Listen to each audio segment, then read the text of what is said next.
Ooh, those effing C words. Change and confidence, child. 2 words that are so scary they may as well be curse words. Let's talk about it. On this podcast, we'll share our stories about hardship and starting over, making professional pivots, ending relationships and friendships, and having the confidence to navigate change. I'm Marcia Cork, the change coach, and this is Ooh, Those Effing C Words. Happy Friday, MCs. Happy Black Friday. I hope you all had a great Thanksgiving. I hope that while you're out doing your shopping and everything, you find a moment to sit still and listen to today's episode because I cared enough to put one together for you. But yeah, happy Thanksgiving. I wish that I had remembered. I wasn't even thinking last week that that would be the last time we spoke before Thanksgiving to give you all a, happy Thanksgiving wish in advance. But happy Thanksgiving. I hope you found some joy in being around friends and family this Thanksgiving. I know we've been talking about the holiday blues and how difficult this time can be, but hopefully you're surrounding yourself, if not with the people, you long to be with this time of year, then at least with the community you're building to support your healing. So I hope you found some joy and some comfort in those you were around and allowed yourself to be around this Thanksgiving. So this week we have an episode from my lost files. I'm actually saying this is this is a bit of a Thanksgiving miracle because we recorded this some time ago and experienced some crazy technical difficulties. It was when I was transitioning to a new recording platform, and the audio was just really bad on my end. A lot of it just could not be recovered, but I was able to recover a good part of the conversation. And the tone and the timing of this conversation could not be more perfect for this time of year. So that's why I'm saying I got a little Thanksgiving miracle in this episode. So, Bridgette Alfred is a past attendee from one of my workshops at the Maryland Department of Labor. I had presented my It's Me approach some time ago, and Bridgette had penned a beautiful fiction novel as a tribute to her mother, who passed back in 2016.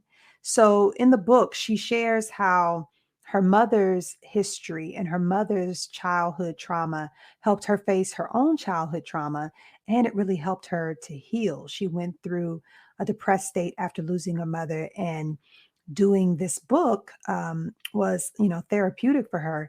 And she also wrote the book well into her retirement, which I love because it goes to show you, number one, that your story, that trauma, that truth, that testimony, that thing from your past that shapes the work that you do now, it's always a part of your story, right? I talk about that with the It's Me approach. It's always a part of your story.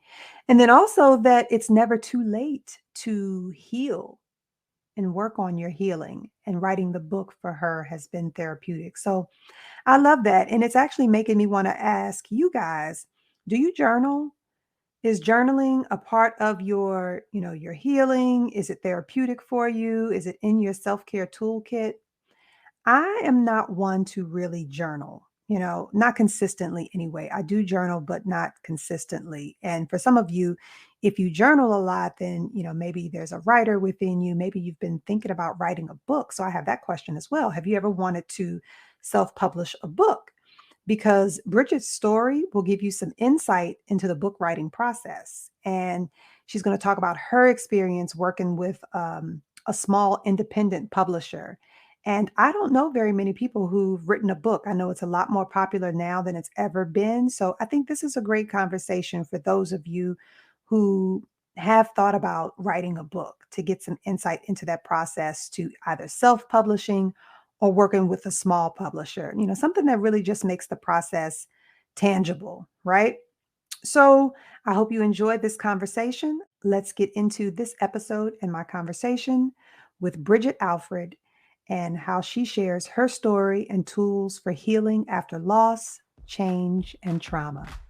Enjoy. Yes, thank you for having me on. It is an honor to be here with you. My name is Bridgette Alfred. I'm a CEO of Bridgette Alfred LLC. I am a wife of Tyrone Alfred for approximately 34 years.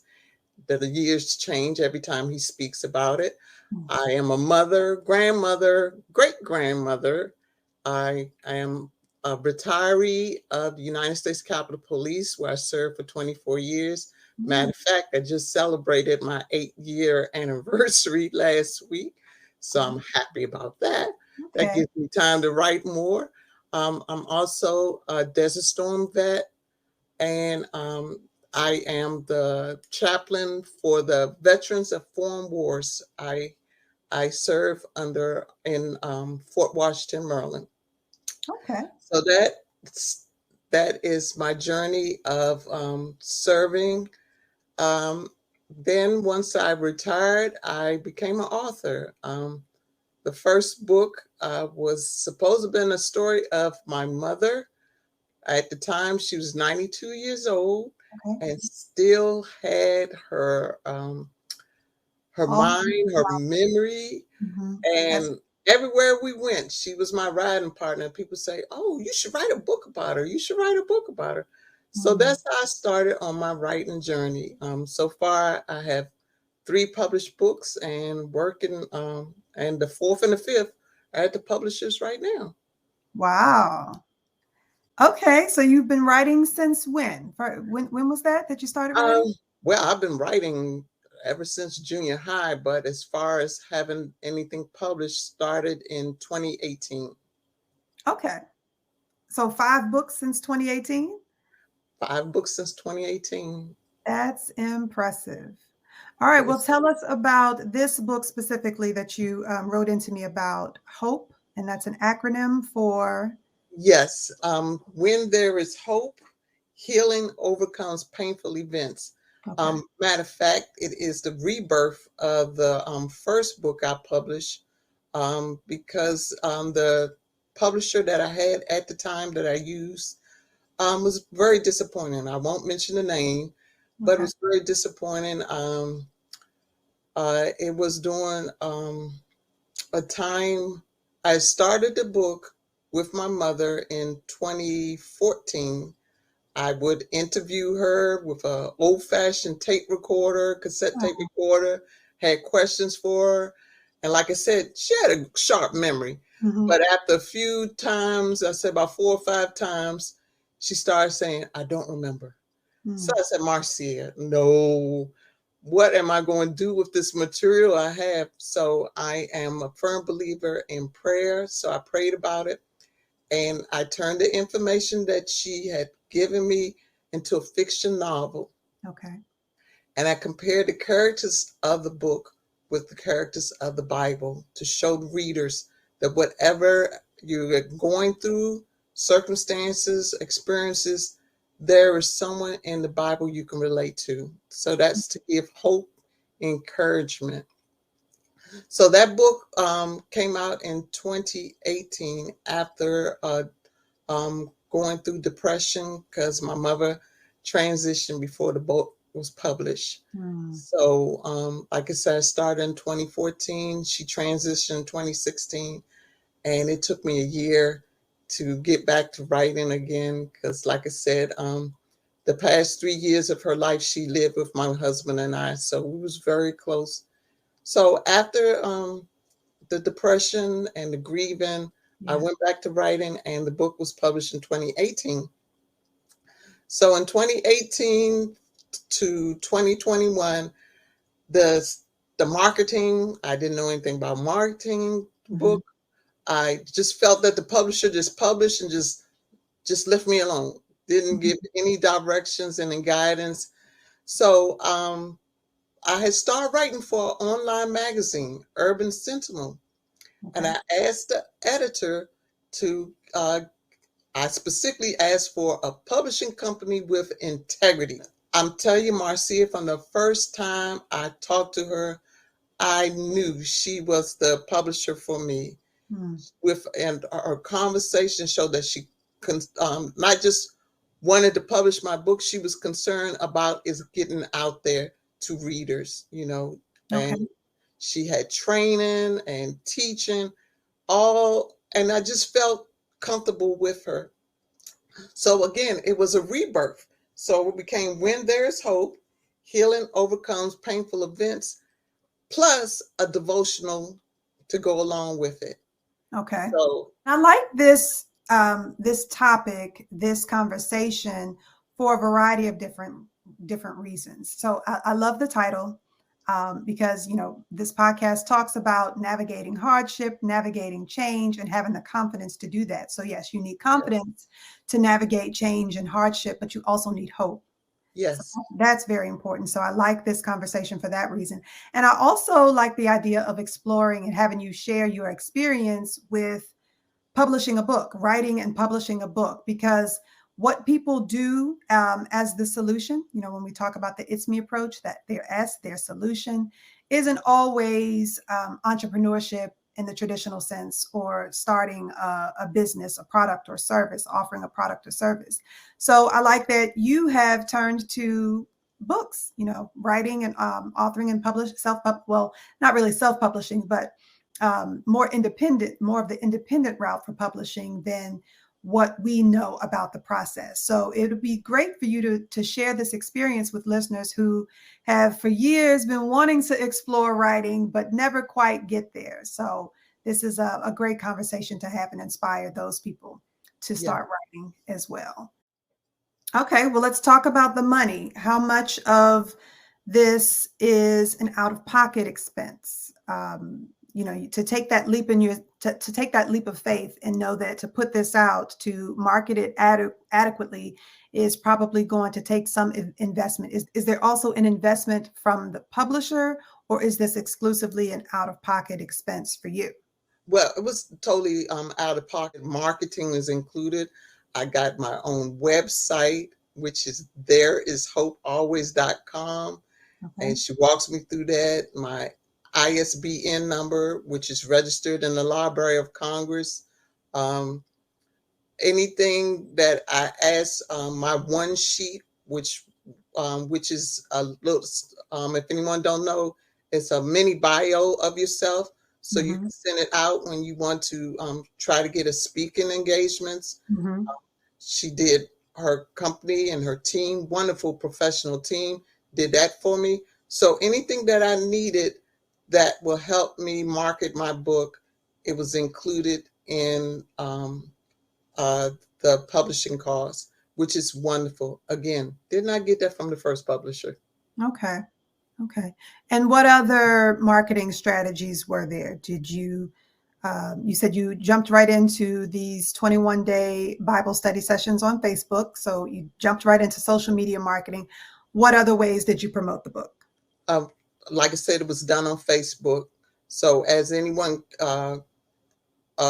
send out invitations with all emails, family and friends that I knew. So I have an email list. So when to keep people updated on what am I doing, my events. Matter of fact, I'm going to participate in my first book fair in November.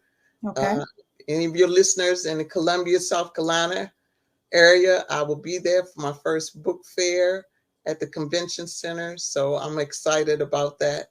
And Okay. so I'm eventually going to start seeking bookstores and also churches to get the word out of the wonderful gift that God gave me through When There's Hope.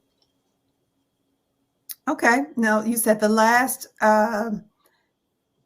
iteration of the book was completed in 2018. 2018 was the first book. Okay. Uh, And then then the the rebirth of the book was in 2021 okay. And explain the rebirth again. to change publishers. Ah, okay. So the name was changed and the book cover was changed, but the context is the same. So Okay. that's why it's a rebirth. So tell me about the devotional, because I didn't know that there was an accompanying devotional. I think Yes. so how should users use the book and the devotional? So the book we know is a fictional, it's a fiction, but based on what initially was the autobiography of your mom, correct? Correct. Okay. And you mentioned that it can be a resource that you can look to the characters as heroes and villains, and that you can get a little bit about these characters as relatable characters. But how else should they use the book and the accompanying devotional as resources as they navigate change and hardship? So you have scriptures, then you have a little context, and then you have a prayer. So it's 148 devotionals. So you can say one every day or read the whole devotional. It's at your own time, your quality and quantity time with our Heavenly Father. Okay. All right. Well, let's get into this It's Me approach. Okay. So you told me that you've been using the It's Me approach, which I'm always excited to hear, because I have people start the It's Me approach during the actual session, walking through each acronym and jotting down some information. Then, of course, when we're in a large group, it's hard to get everyone to share what they've written. But here's your opportunity. I want to hear the way that you've been using the It's Me approach to promote the book. So go ahead and share. Well, tell me. You don't have to tell me your introducing yourself, but go ahead and talk about the truth. Your testimony, your solution, how you're mastering your craft, and your experience or expertise. Okay. Now I don't have my notes, so help me through it. So, Okay. so the truth was, once I got my marching orders on how to use the information that my mother gave me, I started writing, and it hit me, Marcia, that I wasn't completely healed from a lot of things from my past. Mm. So, I gleaned from what I was writing also to get healing. Just the fiction part is not just my mom's story; it's also my story too. I had abuse in my childhood.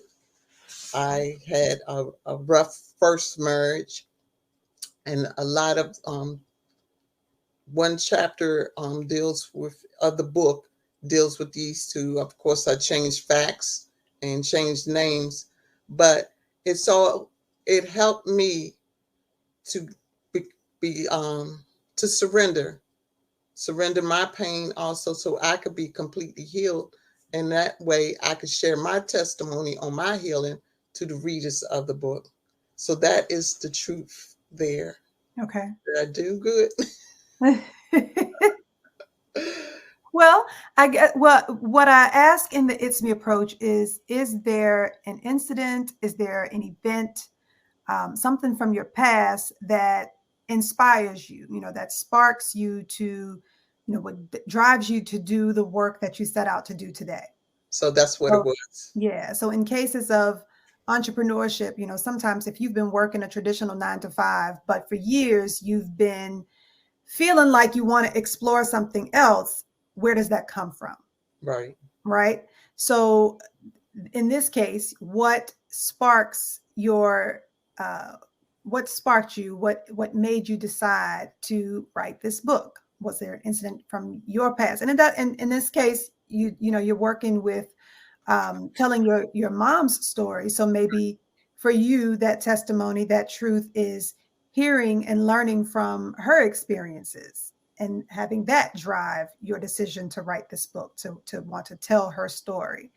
So yeah, if it is there one specific incident, or is it a history of combined stories and experiences that you've experienced alongside her that drove you to write this as an autobiography initially and then turn it into a fictional book?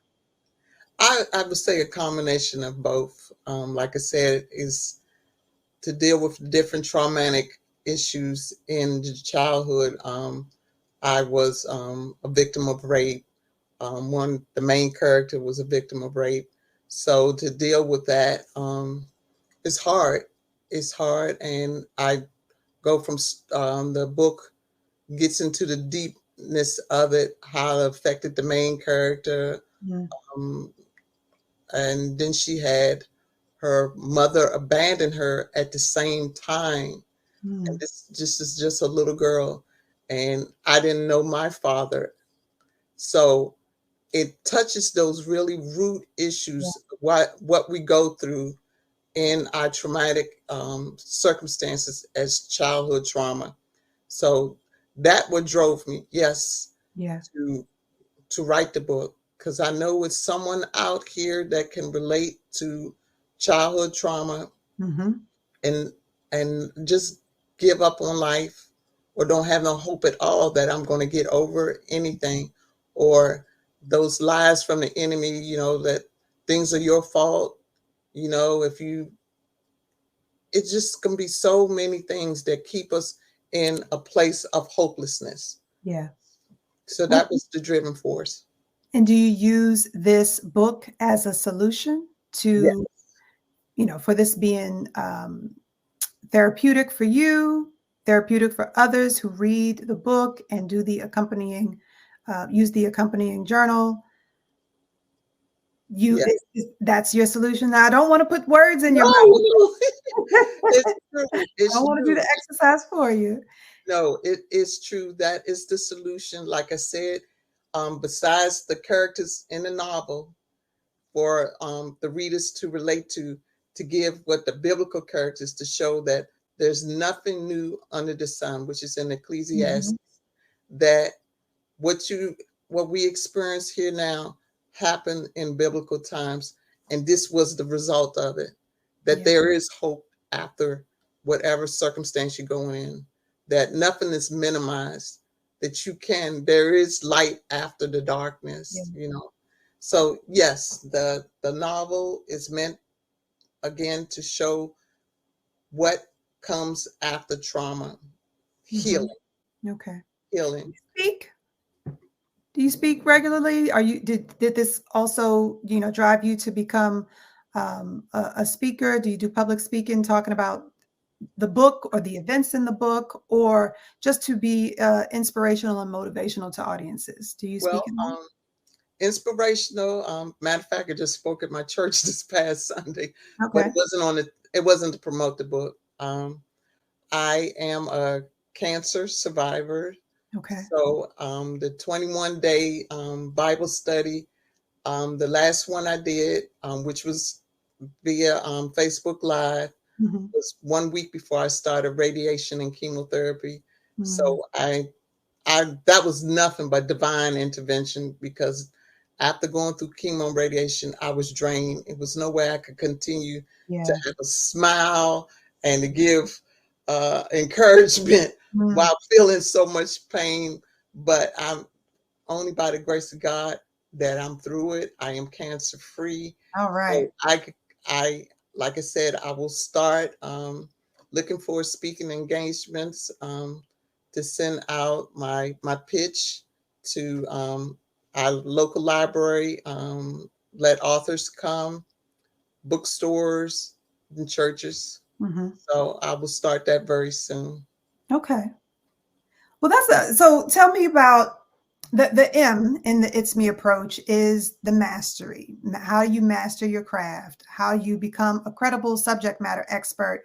And I want to explore this with you because I know other people who are, playing with the idea of writing a book, but haven't quite gotten themselves there yet. Struggle with this. They struggle with this idea that they're not writers. They say things like, I wrote in elementary school, or I wrote on my school newspaper, or I've always done poetry or creative writing, but it's hard to convince themselves that they can author and be successful self-publishing a book, or doing this independently, financing it out of pocket, and actually making enough sales that they're happy with their results. So tell me about that. How do you deal with, or not so much how do you deal with, how comfortable are you saying that you are an author, that you are a writer, if this was not your past life. You said it sounds like you had some military background, some police background, you said. Correct. So yeah, so how do you make that pivot, and how comfortable are you in the amount of credibility that you have as a writer and a subject matter expert now? Well, everyone, I have so many friends that say they want to write a book, and I tell them, Yeah. each one of us have a story to share. Each one of us.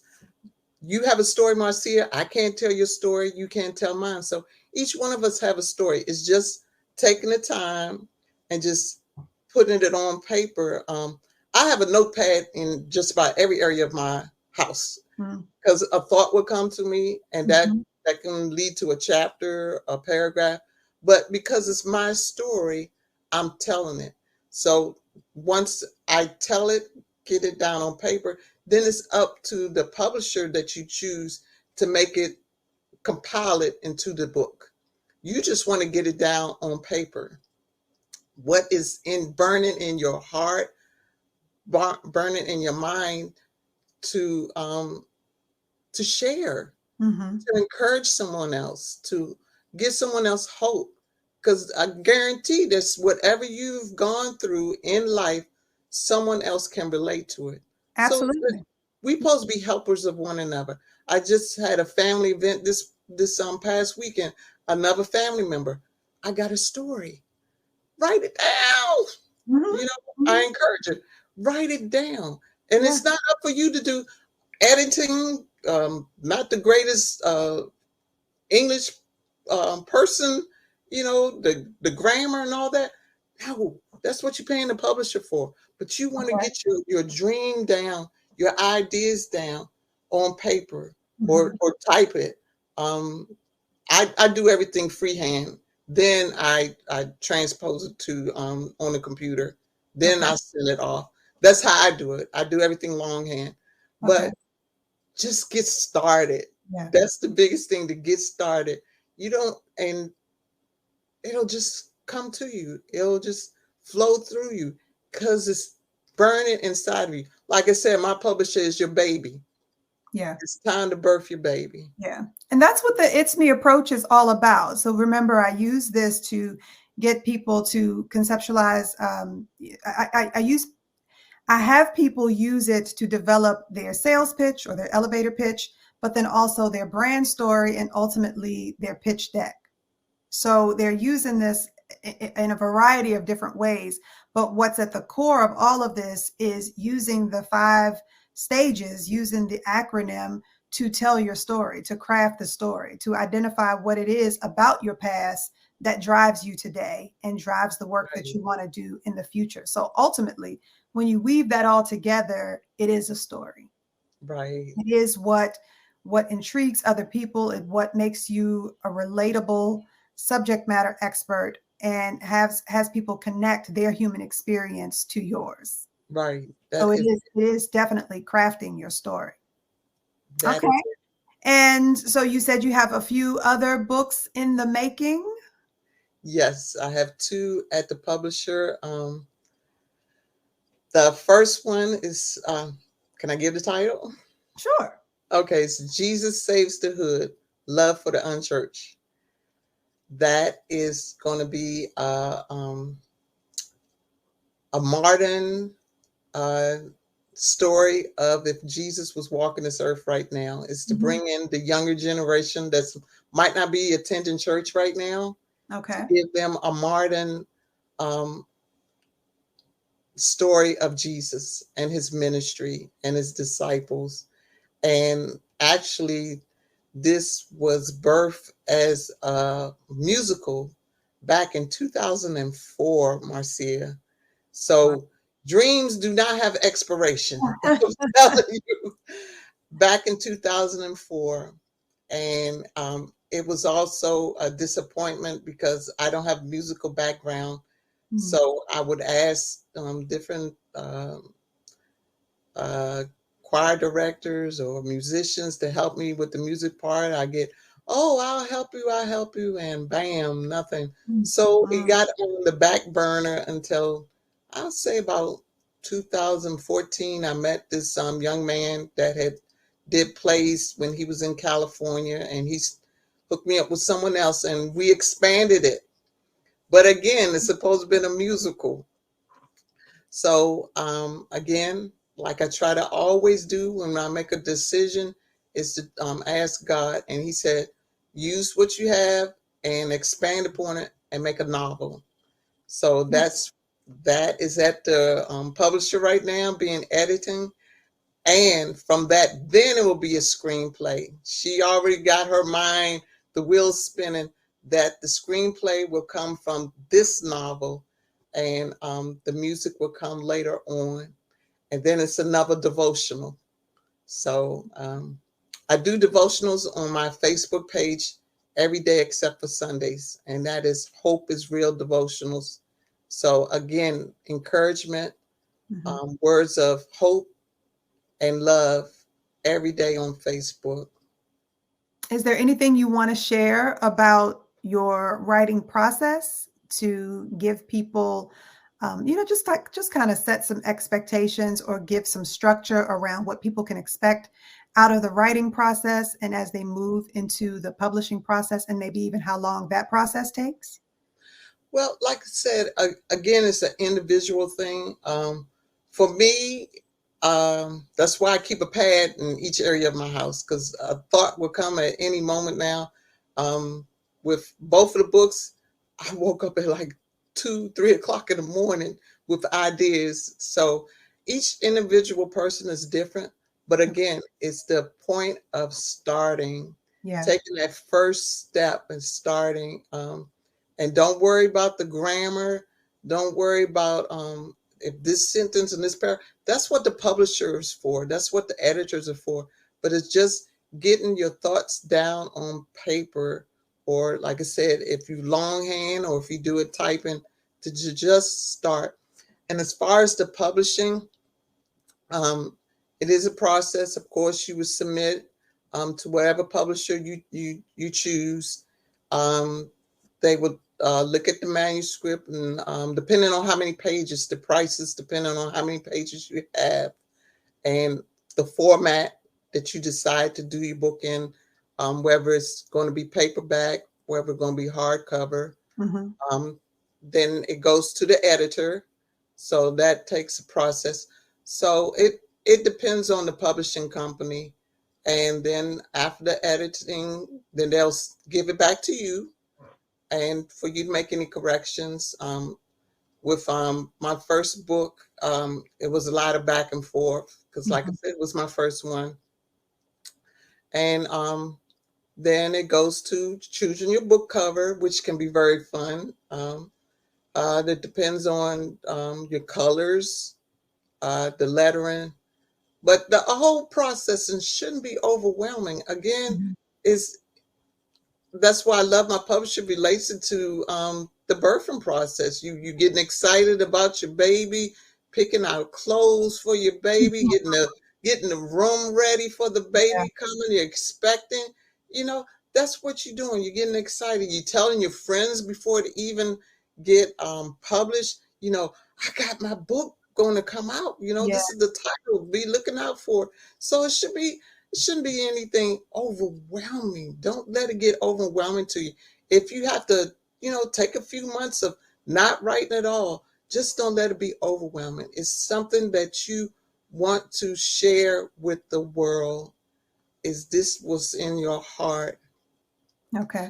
And And it's important that you I'm sorry. I was just going to say, it's to that point, it's important that you're sharing this process because, the reason why I ask is the only thing that most of us know about the process is what we see on TV. If we don't know anyone who's written a book and self-published or worked with a smaller publisher, you don't have any insight into that process. And so what right, we see on TV is the difficulty in finding a publisher.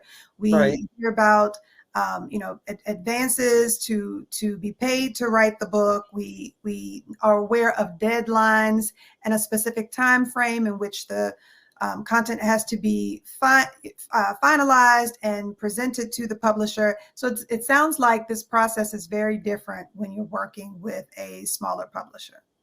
to be honest, Marcia, mostly those where you hear about advancements and being paid, those are for big name people like Yeah. your movie stars, your mega pastors,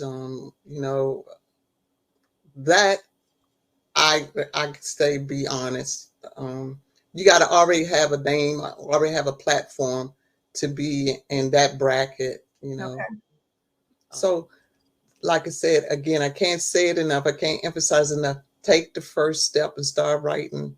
And like I was getting ready to say, before I was comfortable with it, I did have a mentor, and he had written 32 books. So I knew that was the person Oh, to go to. And okay. he helped me to structure what I was writing. So I know different libraries, if you have a good library in your area, that might offer classes, if you're not sure about how to structure, some people believe in having outlines, how to set up your chapters, which way you're going to do your chapters.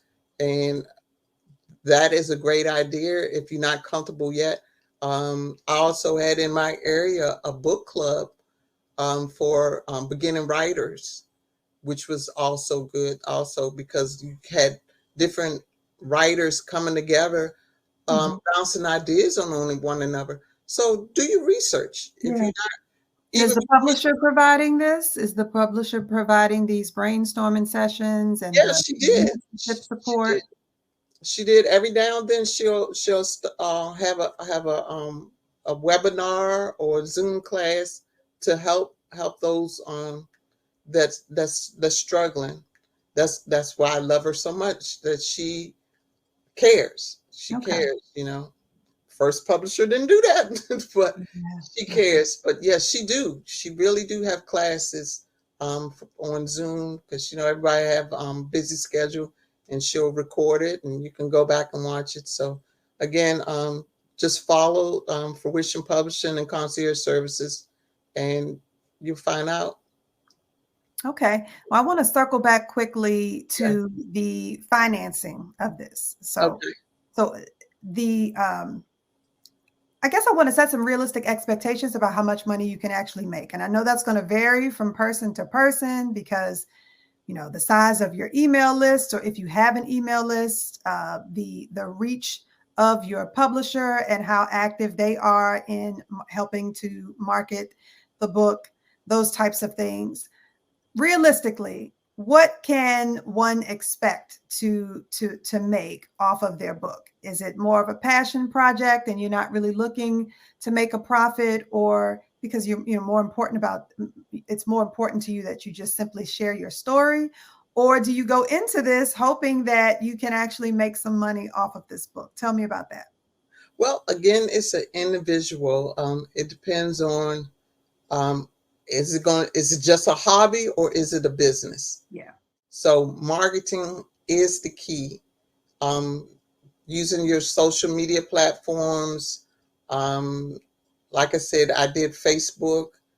Um, Whatever you're comfortable with social media. That's all I do is Facebook right now, Okay. and passing out business cards, different events. You can go to, like I said, I'm doing my first book fair this in November. So marketing is key, getting the word out. I submitted a book to my local library, so it's getting the word out. I've Okay. also been on other, uh, have been interviewed by other podcasts. So even the good book with Fred Mills on Sirius XM. Okay. And how often are you doing this? How often are you appearing on podcasts? Are you doing radio shows, church events? I heard you mention earlier. How often would you say you do this per month? Last year, before I went through my treatments, I had did through 3 or 4 interviews. Okay. Yeah, but Well, I'm it excited for you. I'm excited for you. And I want you to close out by again repeating your websites, any social profiles. Where can everyone find you and your book? okay. Again, I'm Bridgette Alfred, CEO of Bridgette Alfred LLC, with I'm the author of When There Is Hope, Healing Overcomes Painful Events, the novel and the devotional with the same name. And you can find me on my website, thereishopealways.com. Again, thereishopealways.com. And I also have a Facebook page that I give words of hope and encouragement and love every day except for Sundays. Hope is Real devotional. And you can find me on Facebook. Okay. And anything else you want to share with everyone before we go? Take the first step. Your story can help someone else, to give them hope, encouragement, and to just love on someone else. So take the first step and start writing. Absolutely. Absolutely. Thank you so much. This Thank was you, a Marcia. pleasure. I've enjoyed this conversation. I'm so excited to see that you're actually using the It's Me approach, that it has been helpful to your process. And of course, you can always continue to reach out to me if you have any questions or you want some guidance with the It's Me approach. If you're ready, if you're at the point where you're ready to implement that into your pitch deck, I'm happy to assist with that as well. All right. Yes, Okay. ma'am. Now, wasn't that a feel good episode? I don't know. It just felt like it was perfect for this time of year. I'm so glad that I was able to recover it and use it right now. Before we go, I have a favor to ask you guys. I had an amazing conversation recently and a great opportunity to be on a podcast. I will share more details about that later.